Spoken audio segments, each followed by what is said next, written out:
Claxton families of K2 students, we are putting out this presentation for you in order to provide you with the information to answer any questions that you may have about student return starting on Tuesday. So we're going to go through some safety protocols, arrival, dismissal procedures, and what classrooms may look like as students return. So the first thing that we're going to address are safety protocols. Masks are required for all students. Every day, students or parents on behalf of students will have to answer health screener questions. This is the attestation form. So just so that you're familiar with these questions, there are 3 questions. The first question is, have you had any close contact within 6 feet for at least 15 minutes in the last 14 days with someone diagnosed with COVID-19, or has a health department or healthcare provider been in contact and advised you to quarantine? Question number 2, have you had any symptoms, fever, chills, shortness of breath, difficulty breathing, new cough or new loss of taste, smell, nausea, vomiting, upset stomach, diarrhea, headache, dizziness? And the third question that you will answer for your students every day is, since you were last at school, have you been diagnosed with COVID-19? You will have to answer yes or no to these questions, and you will have to do that daily in addition to a daily temperature screen. One of our safety protocols is hand washing. This will be done frequently during the day, and teachers will be going over the protocols and how to teach students to wash their hands effectively. This is a picture of the typical classroom here at Claxton this year and what it will look like with 6 feet of social distancing between the desks. We are trying to maintain a distance of 6 feet whenever possible. Additionally, one big thing that we are going to definitely work to do is have no sharing of food or masks. So please remind your child that their mask is their own and they should not share with their friends. We also will not be sharing supplies from student to student. Next thing we're going to address is the arrival procedures. Our doors will open at 7:10. Parents cannot walk children into the classrooms this year. There will be Claxton staff at all 3 entrance locations in order to walk the children to their classrooms so that they know where to go. Students must have on masks when entering the school building, and temperature checks and attestation forms will be completed before the students enter. Students with a temperature of 100.4 or greater will not be allowed in the school building, and students will not be allowed to enter the building if any answer is yes to any questions on the attestation form.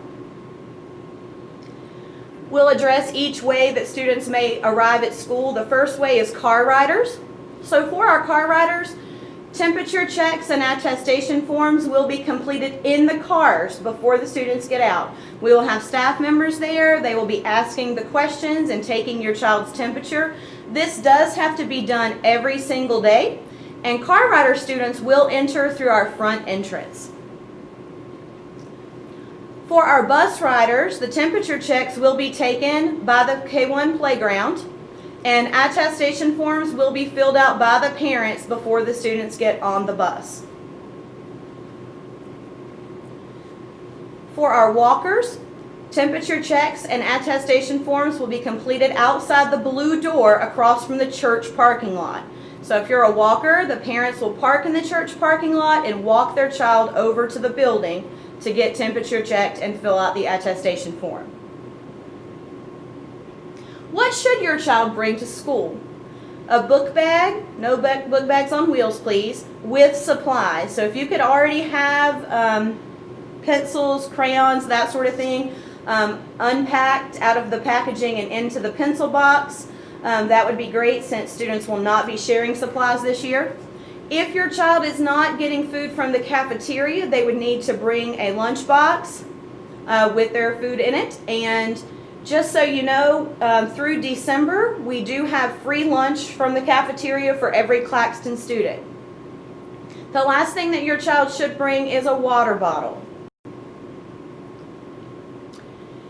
As you return to school, there are things that you need to bring back to school. We did materials pickup, so any Eureka workbooks that your child is still working in, those need to be returned as they come back. And then also any CKLA skills workbooks that they are working in or that they haven't worked in yet. So anything that you have at home, they need to bring those materials back as well.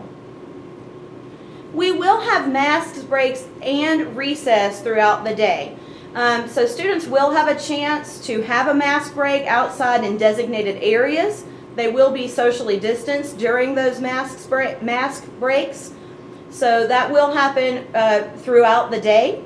In addition to those breaks, they will have a recess time in designated areas where they will have the opportunity to run around and play. Students will keep their masks on during recess.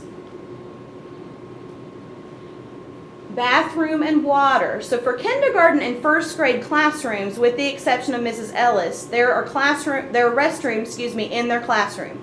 Ms. Ellis's class will have to use the main restroom by the office. Second grade students will use the restrooms in the annex, and then those restrooms will be cleaned throughout the day. Water fountains will not be used, but we do have water stations for your child to fill up their water bottles. Breakfast and lunch will be delivered to the classrooms. Students, of course, can bring their own lunch from home, and we will make sure that students are not sharing food during breakfast and lunch. What our classrooms may look like this year is definitely going to be different than what we're used to and what we've seen in the past. So just to give you an idea, before I go into this, I just want to remind you that we're going to do some samples and some examples for you, but just know that depending on the number of in-person students we will be teaching at each grade, that will determine the number of classrooms that we need. Classrooms are socially distanced, so we do need more classrooms for each grade level this year, and that's definitely going to look different than in the past. Our goal is to provide the best in-person education where students have in-person interactions with teachers and staff to answer questions and get the support that they need. So for our teachers and staff, just know that this will look different depending on the grade level and how many classrooms we need in order to maintain social distancing for students. So the students will have different teachers on the grade level for different subjects. There may be 1 or 2 classrooms at each grade level that will be covered by a Claxton staff member, and the classroom teachers will teach one subject and live stream it into the other grade level classrooms as needed. Also, all teachers and staff members will be monitoring and providing support for all the students in the classrooms. And also, depending on the grade level, staff members will rotate classrooms each day to make sure that all students are seeing and interacting with all staff members. This is just an example of that for a grade level that might have 4 in-person teachers. So this is an example for maybe a typical Monday where we have 4 teachers and we have an additional staff member, so 5 rooms of students.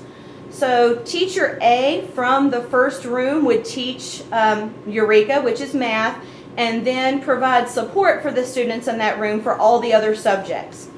Teacher B then would teach listening and learning from room 2, and they would then provide support for all the other subjects. Following that, teacher C with the students who are in their room, room 3, would teach CKLA skills and then provide support for all of the other subjects. Teacher 4 would teach science and social studies and provide support for all of the other subject areas. And then the additional staff member in room 5 would provide support for those students during teaching. Then on Tuesday, the staff members would rotate rooms, and that would depend on how teachers are teaming, what that looks like at each grade level. So on this example, on Tuesday for this grade, the staff member would now be in room 1 providing support during the teaching, and then the teachers have rotated to the rooms accordingly, and they will be teaching their subject areas with a different group of students in front of them. Here are our procedures for dismissal. We will stagger our dismissal. We are starting kindergarten dismissal at 1:50, first grade dismissal at 1:57, and second grade dismissal at 2:05. And this will be in place until our 3-5 students return. For our car riders, the parents will drive around the car rider line and staff will call out students' names. Students will be socially distanced while they wait for their rides. For walkers, parents will social distance outside the blue door across from the church, same place that they entered, and students will exit through that door. For our bus riders, staff members will walk the students to each bus for dismissal. The last thing we want to talk about is the protocols that are going to be in place in the event of a COVID-19 exposure. So the first step is that any students, staff, or parents that test positive need to contact administration immediately. Our administration will contact GCS Central Office and Guilford County Health Department. Contact tracing will start, and that will be done by the health department, and the appropriate people will be notified about next steps. Classroom and areas that were impacted will be deep cleaned. And the other thing that you need to know as far as this is concerned is just depending on the situation, it could result in a class of children being quarantined. So in the event that that would happen, parents, families would be notified, and those students would be doing remote instruction for the length of the quarantine.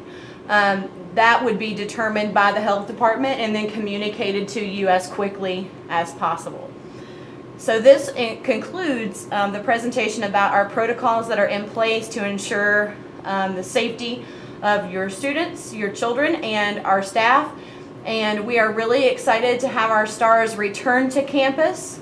And if you have any questions or concerns that were not addressed in this presentation, or you need any clarification about the information that is addressed in this presentation, please feel free to contact the front office at 336-545-2010. We are looking forward to seeing you on Tuesday.